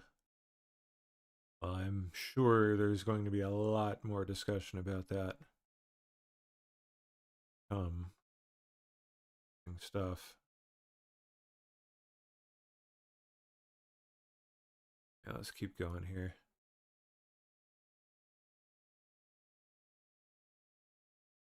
Jim Jordan has asked Jack Smith to appear in front of the House Judiciary. You mean deranged, Jack? He's a deranged individual. Yeah. He's asked him to. Well, they should have. Oh, man. I'm surprised it takes so long. You know, we're talking about violent crime. What about the crime against a political opponent? That's what we have to talk about, too. We'd like to understand the full extent to which the Biden-Harris Justice Department weaponized federal law enforcement. What do you think the committee will find out? I think it was the worst weaponization of a political opponent in the history of the world, let alone this country. And I hope that everybody's, you know, they're involved in it. I'm not. I'm the one that had to suffer through it and ultimately win. But what they did was criminal. Deranged Jack Smith, in my opinion, is a criminal. And I noticed his interviewer was, I think that was Weissman. And I hope they're going to look into Weissman, too. Oh, they already are. Quite sure. Weissman's a bad guy. Yes, he is. You bet he is. And as far as the shutdown is concerned, this is a Democrat Schumer shutdown. And he's trying to do it to get relevance back into the party because he's a loser. I've known him all his life. He's always been sort of a loser, but an intelligent one. But I think he's losing IQ points with time. And as far as and he's assured me there will be no oil Prime Minister Modi purchased from Russia. I don't know. Maybe that's a breaking story. Can I say that? Would you say? There will be no oil. He's not buying his oil from Russia. It started. So India's Prime Minister Modi has assured Trump that there will be that India will be making no purchases of oil from Russia. You know, you can't do it immediately. It's a little bit of a process, but the process is going to be over with soon. And all we want from President Putin is stop this. Stop killing Ukrainians and stop killing Russians because he's killing a lot of Russians. Again, it doesn't make him look good. It's a war that he should have won in 1 week, and he's now going into his 4th year. That does not make this big so-called war machine look good. And he's assured me there will be no oil purchased from Russia. I don't know, maybe Trying to start putting pressure on Russia to wind down all this nonsense. Stop the killing. they're looking for him. Absolutely, they're looking. So we have the living hostages all back. They returned some more today. It's a gruesome process. I almost hate to talk about it. But they're digging. They're actually digging. There are areas where they're digging and they're finding a lot of bodies. Oh, jeez. Then they have to separate the bodies. You wouldn't believe this.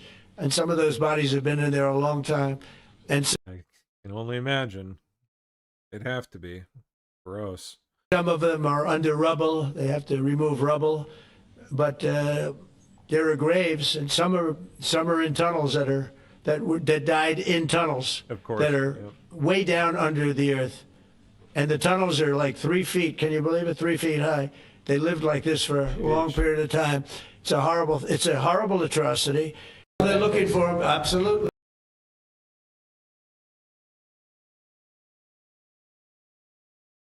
Ever gonna find them all? I mean, the place is pretty freaking demolished. Excuse me. All right, what's next here? Nancy Pelosi snapping at a reporter and putting her finger in the reporter's face after being asked about January 6th, about refusing the National Guard on January 6th. Oh, so this actually follows, before we do this, this follows Stephen Sund commenting on the matter just yesterday, I believe it was. Here. That's not it.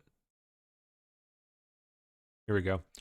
I was denied security resources repeatedly before and during January 6th. Despite those denials and delays, I resecured the U.S. Capitol within hours. For that, I was forced to resign, humiliated, and stripped of my benefits. Tags Speaker Pelosi in the post, along with Loudermilk and Mike Johnson. I believe someone asks him for further clarification down here somewhere. Here we go. Who denied you the security resources, Chief Sund? It's important.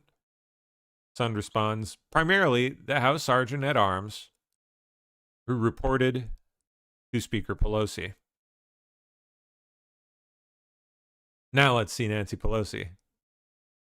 Or actually, hold on. Let's see this clip Sund was posting. Videos of a phone call that occurred about 6 p.m. the day of the attack. And I'm at the Capitol building. I'm literally standing with the chief of police of the U.S. Capitol Police, Stephen Sund. He just informed me what you will hear through official channels. Paul Irving, your Sergeant at Arms, will inform you that their best information is that they believe that the House and the Senate will be able to reconvene in roughly an hour. They also confirmed to me they have thousands of law enforcement. They're confident that they can secure the campus. Videos of a phone call that occurred about 6. Interesting. So that's what Sund was responding to there. It says, I was denied security resources repeatedly before and during January 6th. Despite those denials and delays, he resecured the Capitol within hours. And by way of thanks, was forced to resign, humiliated, and stripped of all of his benefits. Yep. And ultimately, the buck stopped Pelosi. Congresswoman Pelosi, are you at all concerned that the new January 6th committee will find you liable for that day? Oh, you bet they will. Are you at all concerned about the new January 6th committee finding you liable for that day? Why did you refuse the National Guard on January 6th? Oh. Shut up. I did not refuse the National Guard. The president didn't send it. Oh, dementia anger. Dementia anger. Why are you coming here with Republican talking points as if you're a serious journalist? The American people want to know. We still have questions. Thank you. Oh, man, that vodka, too. That vodka probably ain't helping. Thank you. Congresswoman Pelosi, are you at all... Dang, bro. Use the National Guard. The president didn't send it. Why are you coming here with Republican talking points as if you're as... Why does the former chief of police, Stephen Sund, say otherwise? You know, the guy who would know on that day? Why does he say you're full of shit? Nancy? Shit and vodka. Or maybe gin. Would it be gin? I don't know. Both. Anything she can get. Box wine.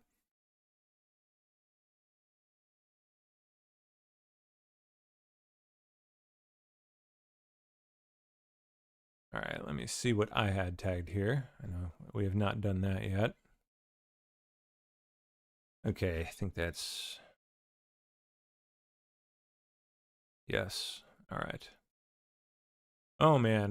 Video out of Covington, Kentucky shows a group of black kids surrounding and beating two white girls at homes in Woodland High School, going viral with claims that no charges have been pressed against any of them.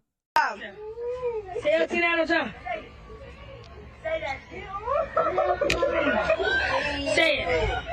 Just say it, Billy. Say it. Say fuck Jim. Billy, you gotta say it. You gotta say it. You gotta say Jim. Say fuck Jim. Say fuck Jim. Say fuck Jim. Say fuck Jim. Say fuck Jim. Say it, bitch. Oh, this one, Bella, you gotta say it. Say it again. Say it louder. Say it more clear. Say it louder. Say it on top, man. Say fuck Jim. Say fuck Jim. Say fuck Jim. Say that shit. Say that. That was it. Say it. Say it louder. Bro, say it. Say it so the camera can hear it. Stop. She said it. She said it. She said it. No, make sure the camera can hear it. She said it. Say it. She said it. Say it. I fucking see it. It's your turn. Yeah, it's your turn. Camera right here. You don't even need to see it. It's a big boot to your ass.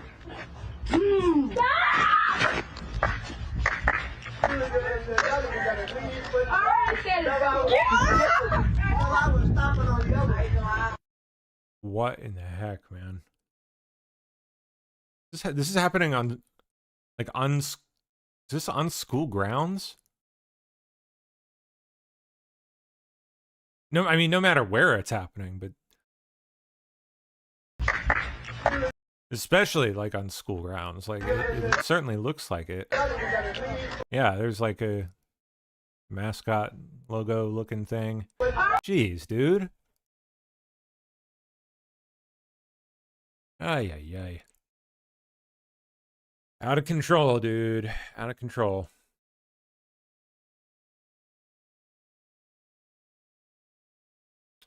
Kabul on fire. Pakistani airstrikes battering the capital.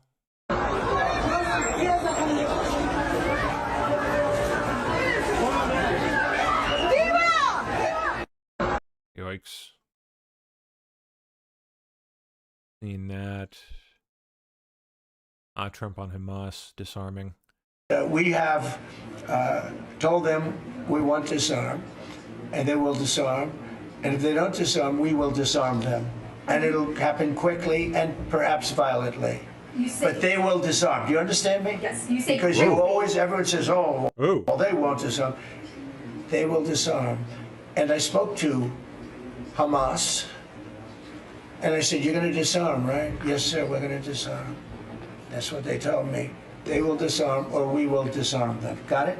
Okay. What is the deadline you're going to put on that? You say quickly, sir. Sir, you said quickly, but what is the deadline you're going to put on that before you take action? Time. Pretty quickly. A reasonable period of time.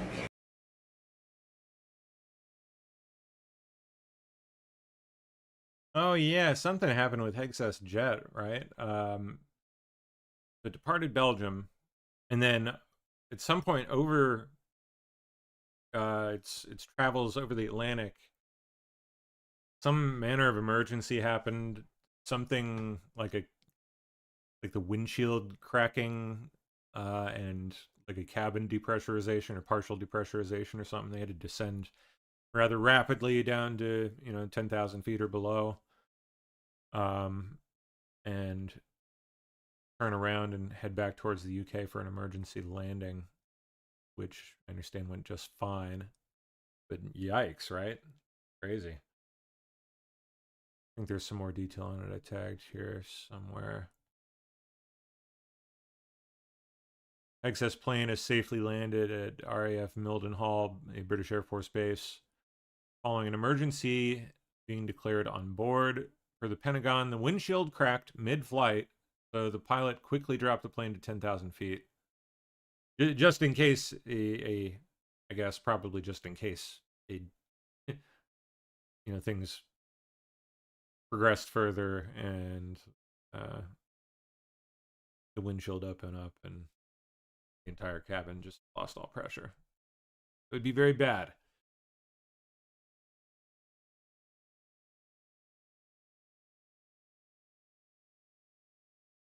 Wonder what happened. Like a bird strike or something?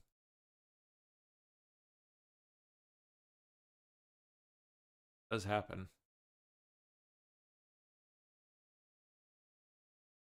Okay. Oh man, yeah, freaking Ketanji. Ketanji Brown Jackson rules that race should determine congressional districts because black voters are disabled.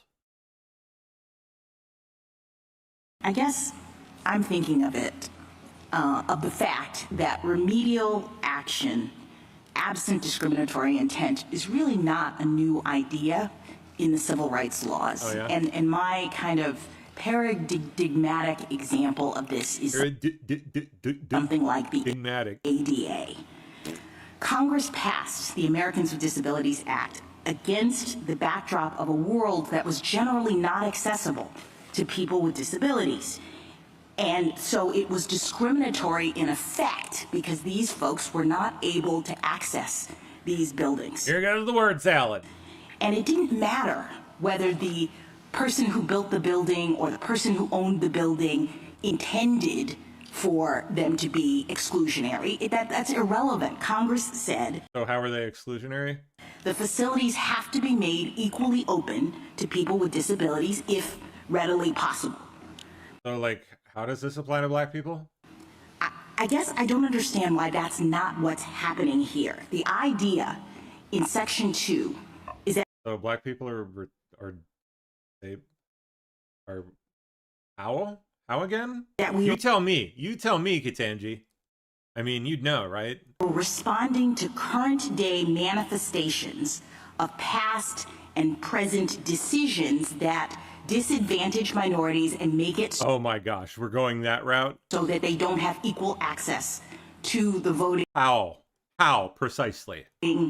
How is it that they are incapable of making their way to a polling location? They're everywhere. System, right? They're disabled. In fact, we use the word disable in Milligan. We say that's a way in which you see that these processes are not. And in the modern era of, I don't know, not even needing a polling location, mail-in voting being a thing these days, what is the problem, ma'am? Equally open. Bonkers. I don't know if she ever gets around to explaining how precisely that is the case, but dear God. That woman can say so much, yet so little. Seems to be a thing with them. Kamala, Hillary.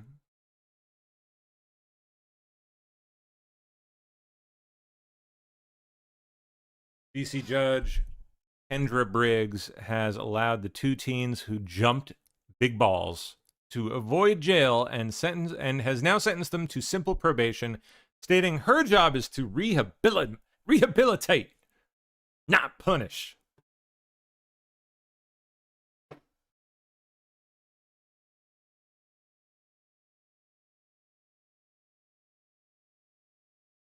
Unreal. And yet, that's how it goes in DC. The youths just do whatever they want, violence included. Commit big people crimes, up to and including with guns, robbery, assault, rape, you name it. And then they get treated with kid gloves and immediately turned back out on the streets. Yep. DC loves it. Some youths. They love them some youths in DC.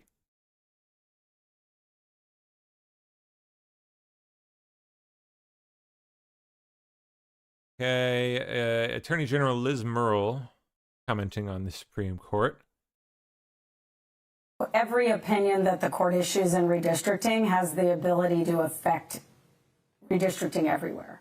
You know, that's why it's such a high stakes game. And I will tell you that, you know, this has turned into a litigation, very litigation specific game, in my opinion. I mean, it's not a game to us. We're the ones that have to tell our legislatures as attorney generals, we have to advise our legislatures on how to do their job. And legislatures are damned if they do and they're damned if they don't. You know, that has been perfectly illustrated in this case. And I think that ultimately what I would like to see the Supreme Court do is make sure that legislatures have a clear roadmap on how to do a job that was constitutionally given to them to do, and not turn it into a litigation bonanza where we pay the price and we're damned if we do and we're damned if we don't.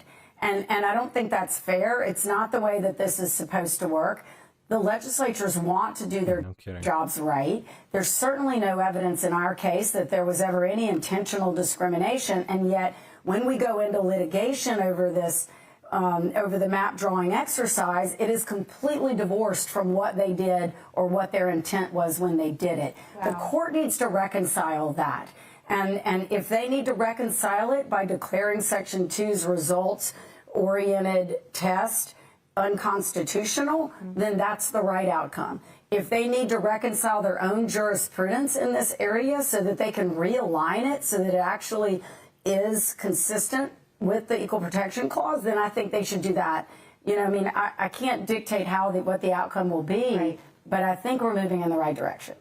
I hope so. This seems like it has dramatic ripple effects, one way or the other. I think so, absolutely. Okay. Covered the jet business with Hegseth. Covered CIA in Venezuela. Excuse me. Oh, well, that's definitely notable. Here's Tulsi Gabbard from back in 2019. Throughout history, every time the U.S. topples a foreign country's dictator/government, the outcome has been disastrous. Civil war and military intervention in Venezuela will wreak death and destruction to Venezuelan people and increase tensions that threaten our national security. Curious if her position has changed in the 6 years since. It very well may have. I don't know. And if so, I'm very curious to hear why.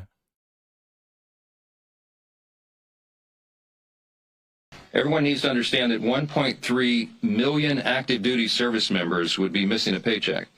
They'll get their check, thankfully, because President Trump has shown strong leadership.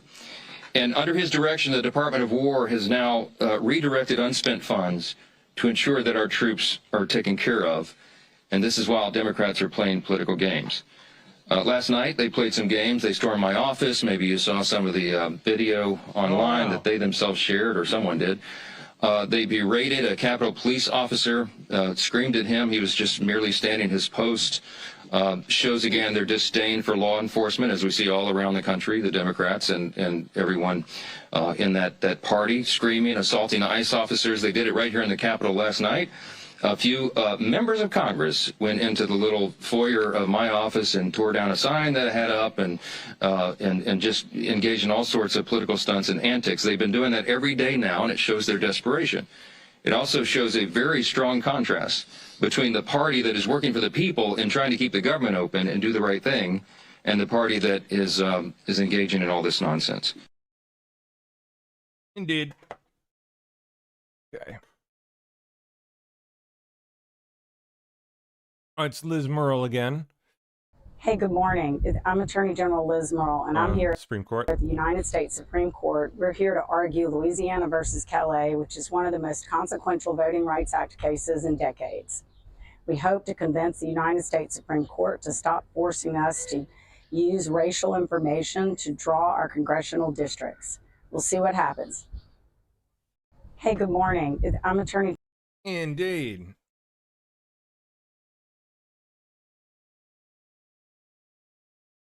Okay, here's her thoughts after argument. So we've just come out of the United States Supreme Court after 2.5 hours of argument in Louisiana versus Calais. The outcome's still yet to be determined. Hopefully we'll get an answer from the court sooner rather than later, and hopefully that opinion will bring more clarity to legislators and how to do their job in drawing constitutional This would definitely be a big deal. maps so that we can get out of this constant churn of litigation, which is very expensive and very unsettling for our voters. Yeah. So we are hopeful that we will be successful in making sure that we don't have to go sort our voters by race, which we think violates the Equal Protection Clause and also violates the court's precedents. But we do believe the court needs to clarify its precedent because it's very confusing, as you could tell from the arguments today. Mm-hmm.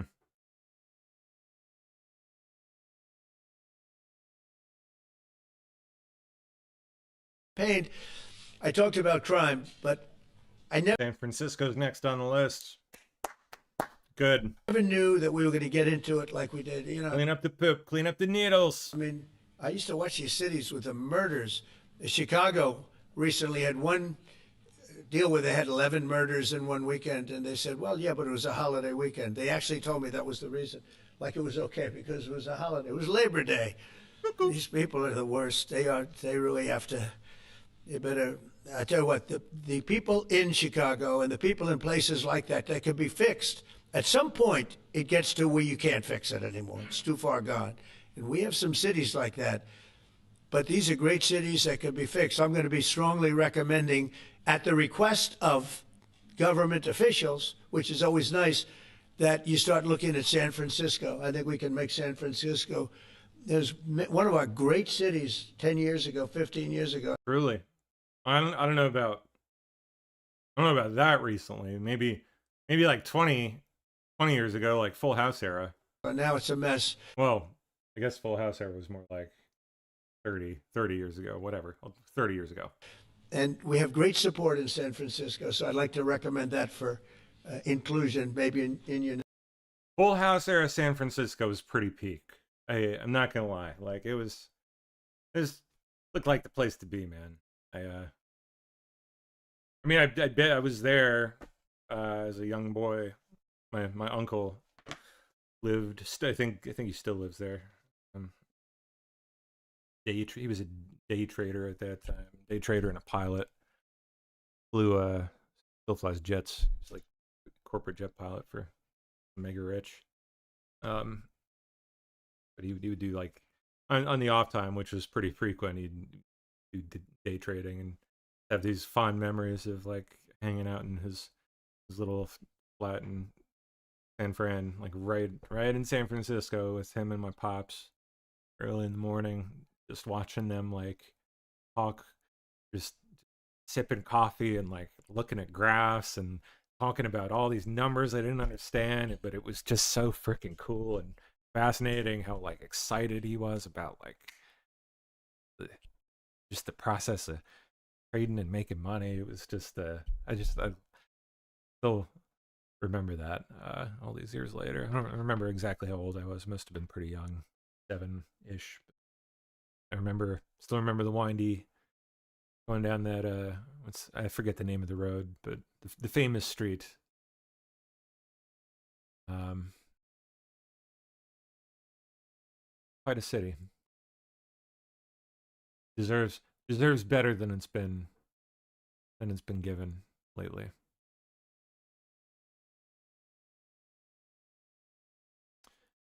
Well, meanwhile, on The View, oh gosh. I think that we should have more Republicans on the show, but they don't want to come on. They're scared of us. It's like Marjorie Taylor Greene says that she finds the Republican men afraid of powerful women. Well, that may be true. Oh, please. Afraid? How about disgusted by?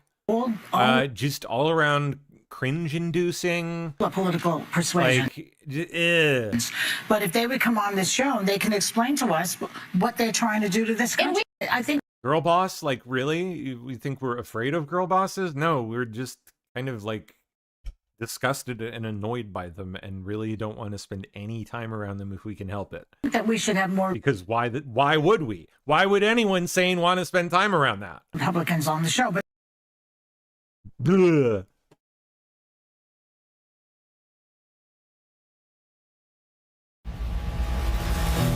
We gather in a day of profound joy, of soaring hope, of renewed faith, and above all, a day to give our deepest thanks to the Almighty God of Abraham, Isaac, and Jacob. It should now be clear to everyone throughout the region that decades of fomenting terrorism and extremism, jihadism and anti-Semitism have not worked. They've been a disaster. They've just killed. They've killed. From Gaza to Iran, those bitter hatreds have delivered nothing but misery, suffering, failure, and death. Through glory and heartache, we have built industries together, we have made discoveries together, we have confronted evil together, and we have waged war together, and perhaps, most beautifully of all, we have made peace together.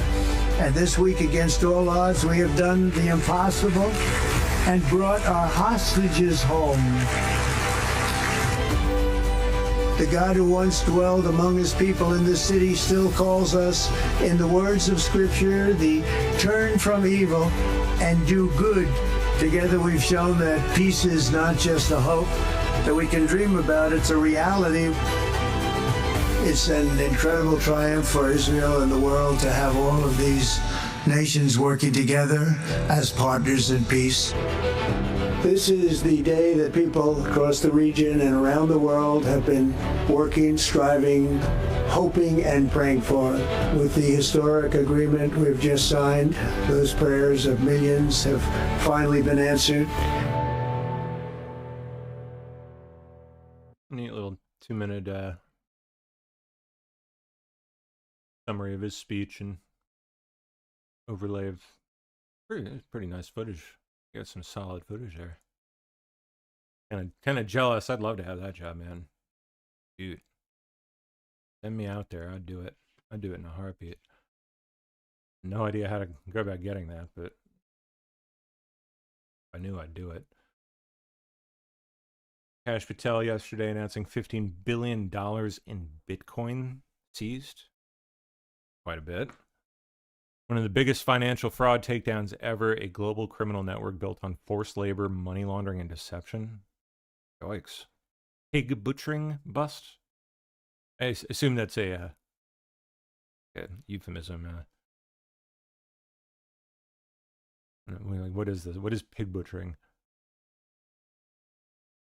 Department says it took $15 billion worth of Bitcoin in what's known as a pig butchering operation run by Chen Zhi, age 37, who they also say goes by Vincent Zhi, who has not been taken into custody, apparently.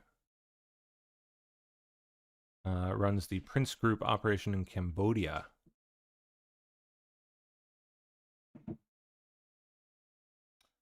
Okay, company operated in 30 countries as a real estate and financial company in the light and a crime syndicate in the dark.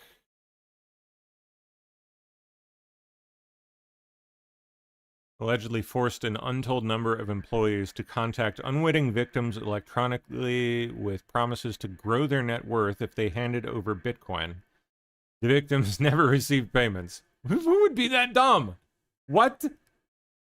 Shit, man. Greed gets people, though. Like, wow. That's astonishing that anybody would actually do that. Man, they recovered 127,271 Bitcoins. Wow.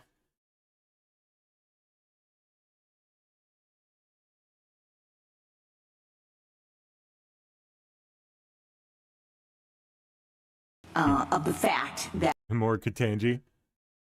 I guess I'm thinking of it, of the fact that remedial action, absent discriminatory intent, is really not a new idea in the civil rights laws. And my okay, but you're gonna have to tell me how black people are disabled. You're gonna have to tell me, okay? I'm gonna have to hear you say it out loud.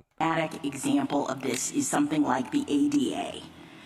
Congress passed the Americans with Disabilities Act against the backdrop of for people in wheelchairs, world that was etc. generally not accessible to people with disabilities. Are you implying that black people are all in wheelchairs, or?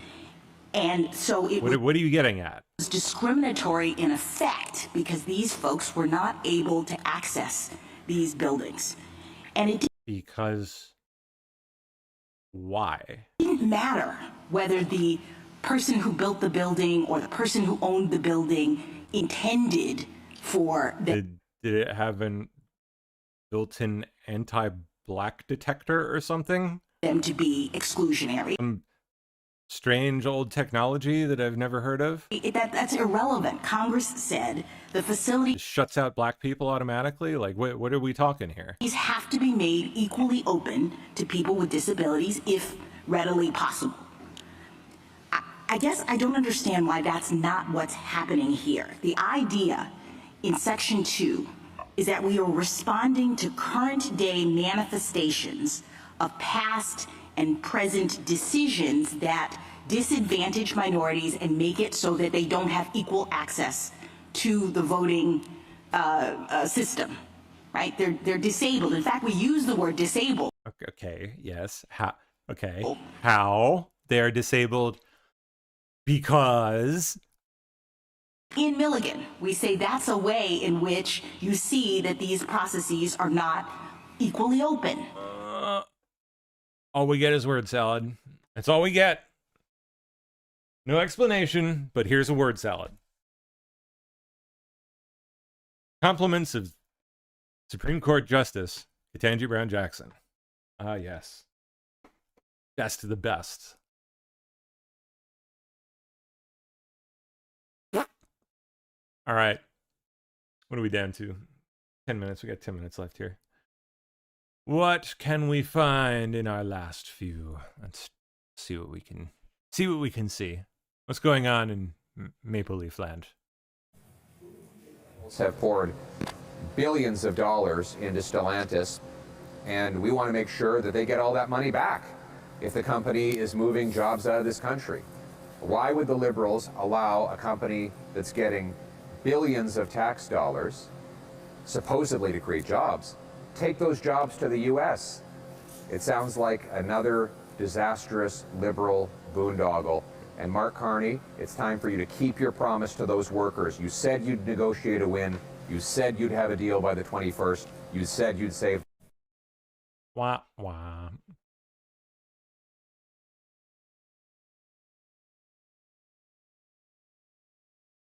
Lindsey Graham, that's from a couple of days ago. We'll skip that. Who cares?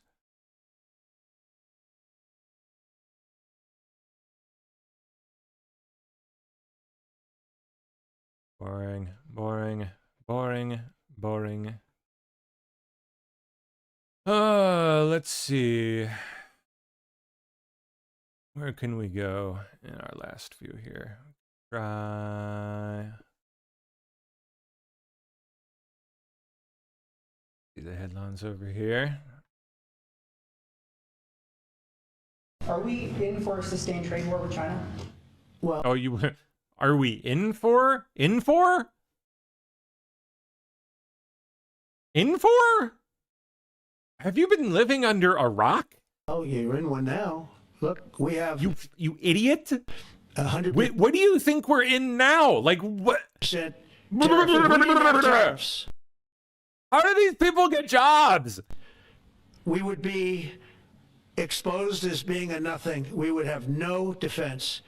You know, they've used tariffs on us, but we've never had anybody sitting in that chair that felt the need to do it. And are we in for a sustained tariff? If we didn't have tariffs, God help them. Man, oh man.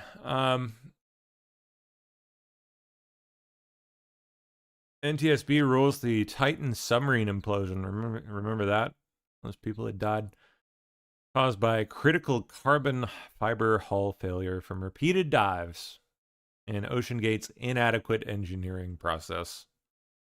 Oof. Well, they were already toast before this, but now they're really toast. Dang. Oh, man. Wasn't there like a guy, some rich guy and his young son, like 18 years old or something? He's a really young kid. Crazy. Sad.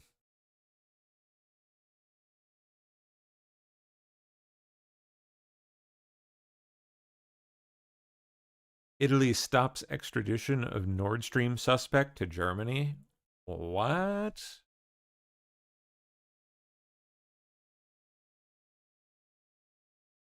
Hold up. I would like to know more, please.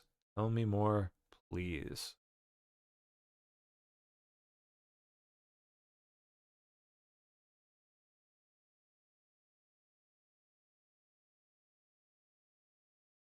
Poland pushes back on extradition request? Really? Italian court blocks. Sprawa ataku na Nord. Oh my goodness. Foreign. Well, not much coverage of it just yet. Huh.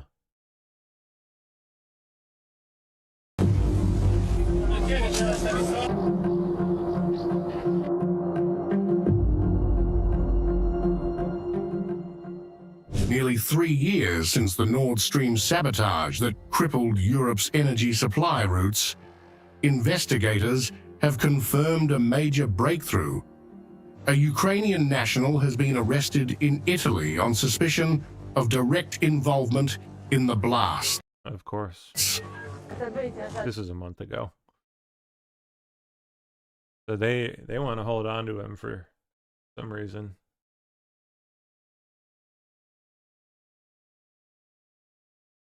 Interesting.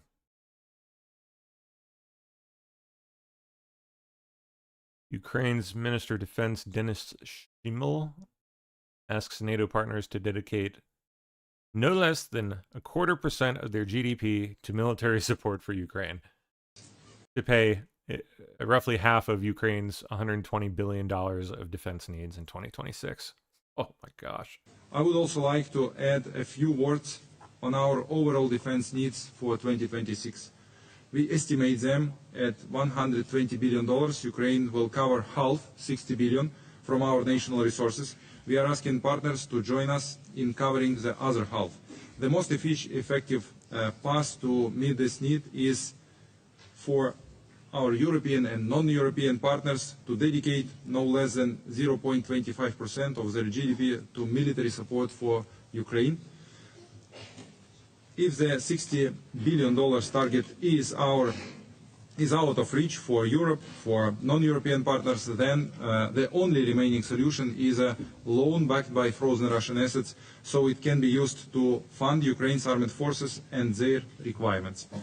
Why does this matter for all of us? Because together we are moving toward a new European defense architecture, and Ukraine's army today is the most experienced and capable in Europe. The technologies we are developing now, drones, interceptors, long-range strike systems, will strengthen Europe's resilience for decades. Colleagues, it would be a mistake to believe that peace is already near. The war continues every day in our strikes and in our to each of you for your personal efforts, for your contributions, contribute your nations. Oh, here's Sean Duffy. I'll pull this up in a second. Oh. Secretary of Transportation. It's a long-standing rule that hadn't been enforced by prior administrations, but on the whole business with truckers, foreign truckers, foreigners coming here and illegally, mind you, and getting a license to drive a big rig and causing some rather nasty accidents we've seen lately. Killing people. To drive an 18-wheeler, a semi, a school bus, you have to speak English and you have to understand English. And you should be tested for this when you take your CDL exam. A lot of states weren't doing it. We sent out notices to all the states that they have to start to comply. All the states have complied, but one. That would be California. Gavin Newsom cares more about illegal migrants than he does about the safety of his citizens or the citizens around the country. And so we use what tools that we can. And we have $40 million of funding that goes to the state of California. And by the way, it goes for their highway patrol officers. And I support the highway patrol. Donald Trump supports the highway patrol. But Gavin Newsom supports illegals over his own highway patrol to keep the roads safe. And so because they haven't complied, we'll use the tools that we have to make sure we make California pay attention to basic safety regulations, which is English language, behind the truck, behind the big wheels of these big rigs. And just real quick, Jackie, there have been so many semi crashes across the country that relate back to drivers who can't speak the language or they don't understand road signs minimally, incredibly dangerous for anyone who drives on our roadways. Ooh, check it out. I think Kash Patel just joined John Solomon with some interesting morsels. More indictments coming in the near future, and felony man sooner than you think. Last question. All the things that you've seen, all the weaponization you've uncovered since you came in and found these secret files or restricted files, all those things. Beyond those who are already charged, do you think you've seen other crimes that might eventually get referred to justice? Yes. Adam Schiff. We are John Bolton. Looking at so many different Weissman leads on criminal activity by those who are in positions of power. The Clintons. And we're not going to stop until every single one of those is fully exposed. The documents are provided either to Congress or the courts of law, and make every referral we can to the Department of Justice. These indictments that you've seen and the ones that you're going to see coming up here in this near future are just the beginning. But I have to remind the audience one thing. Everybody's like, it's 7 months. What have you guys been doing? Yeah. Well, they spent 20 years building this disease temple of corruption. It takes a little bit of time to defeat it and beat it down. And I'm not asking you to trust me. I'm asking you to look at the work the men and women of the FBI have done so far in these 7-8 months and just imagine what we're going to do come the year end. The FBI looks a lot more like the one I covered 20, 30 years ago than the one I had to endure and cover the last 10 years. And that's a great credit to you, Director. There's no doubt about it. The President said it today. We know it's true. Another clip here. Hold on. Here we go. So look, the thing I can tell you is that money doesn't lie. And the thing we're doing at the FBI is following the money. And thanks to President Trump, we now have Antifa designated, rightfully so, as a domestic terror organization. And we have had multiple investigations going on, not just in Portland, where we are mapping out the money and we are using social media and the influencers that the president had here just this last week, because they're the ones on the ground getting us ground level intelligence, because law enforcement isn't able to enter these spaces and these people are brave enough to do it. So we already have dozens of arrests of these individuals involved. But what we want to do is, as you pointed out, is someone is paying for this. These are organized acts of violence, fully funded by people who don't even live necessarily in these communities, showing up in dozens with the same placards, the same helmets, the same riot gear. Someone's paying for it, and we're on the verge of finding that out thanks to these new authorities. Wow. Yeah. Are you finding a substantial amount of crossover between Antifa groups and now what we are seeing as almost militant trans groups? You're the same thing. I think there's going to be some crossover for sure, but what that raises in my mind is a problem that I've been trying to tackle for a long time, which is social media is wildly out of control. I mean, our kids are allowed to go on these gaming platforms for fair purposes, gaming, but then unfortunately you have the child predators that go on these gaming platforms. You have Antifa that goes on these gaming platforms, and no one's overseeing them because our kids aren't monitored while they're on these platforms, and they're taking advantage of lawful use of these mechanisms to make basically an anarchist system that wants to take down the United States government. And that's why this threat is so real, and that's why we in this White House and this administration are so fervently tackling it with every resource we have at the FBI. We've created an entire new program and division dedicated to rooting out the money that is funding these operations, whether it's U.S. based or internationally. We're going to get there, and I think you're going to see even more crossover into these communities that you identified. Yeah, it's amazing. Are our enemies taking advantage of these anarchist groups or using them as proxies to further destabilize our country? Do you see some foreign, the Cubas, Venezuela's, Iran's involved with them? Well, I think they were before President Trump sealed the border. Yeah. You know, they were coming in by the thousands, these criminals, and they were taking advantage of America and our resources that are supposed to be for our citizens who are lawfully here. And so when you stop and seal the border, that's step one, like the president did. But now what you have to do is go clean up 4 years of the Biden administration's mess that has been allowed to embed themselves. They're not just there for a fleeting moment. They're living as your neighbors, and you don't even know it. And that's the thing we try to highlight when we talk about these crimes against children that people are doing. They are done by people, not just violent anarchists, but people who are in positions of power and are supposed to be protecting our youth. So there is a crossover of all of this, and that is why we are out there crushing violent crime and using Operation Summer Heat to do it. A couple more, too. Hold on. Really interesting stuff coming from Mr. Solomon here. Okay, let's see. 1, 2. There is a far larger dragnet sweeping up Americans' phone records in the name of investigating January 6th. It turns out that the January 6th Democrat Select Committee actually gathered 30 million lines of phone records. That is, is a monstrous amount of phone records. Basically, according to the FBI document that I was allowed to see and write about, it was every phone call coming into the switchboard of the Trump White House. Now, that is disturbing. You wouldn't need that to solve anything in January 6th, but you would need it if you were trying to figure out who was MAGA and who wasn't MAGA in America, who was calling the White House and who wasn't calling the White House, who was getting past the switchboard to the internal lines, meaning the insiders, the people that had access, the people who might talk to a president or his staff. That is not a legitimate function of congressional oversight. But Congress used a subpoena, and the phone companies just burped them up and turned them over. 30 million lines of data. I think this will become one of the greatest civil liberty stories that we've had in our lifetime, because now we know it wasn't just 8 lawmakers. It was a monstrous body of documents, basically looking at anyone that was having contact with the Trump White House. Now, let's take it a step further. They finished this work in 2022 because Democrats get thrown out in the election. A year later, they're trying to give it to the FBI, who could never get this amount of phone data themselves. It's too broad. And they're trying to slip it to them on the eve of the 2024 election. That is not only civil liberties, it's a politicalization of your or my phone data. That's nuts, dude. All right, last up here. Short while ago, verified reports reveal CIA involvement in the overthrow of the U.S. government during the 2020 election. Just the News obtained this email. This is a very important email. It comes from the former CIA director, Mike Morrell. Yes, the guy that organized that letter from the 51 intelligence professionals who tried to fake you into thinking that the Hunter Biden laptop was Russian disinformation when it wasn't.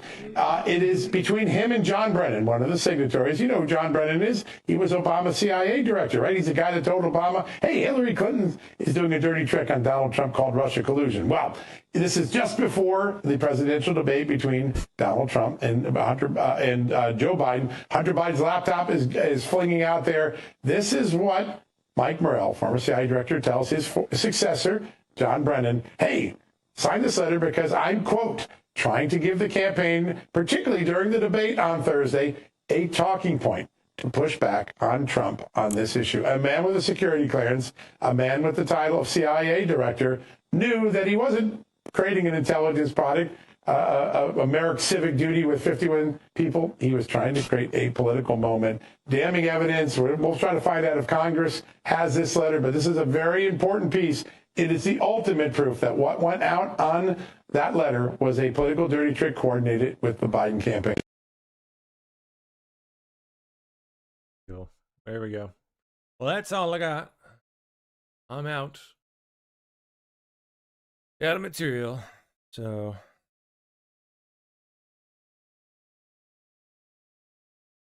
there we go. I think Laura is in. Yes, she is. How you doing? I'm here. What's I'm up? good. How are you? Doing pretty good. Yeah. You tired? A little bit. Yeah. I try to be quiet to give you get like a closeout so you could end the other, Yeah. so because so you don't just going see ya, click. Right. So if it's me, I'll always be a little quiet so you can do what you need to do. Cool. That works. All right, man. We'll go get you some rest. I shall. You have a wonderful show. Thank you, honey. Appreciate it. See you, everybody. Bye-bye. Bye.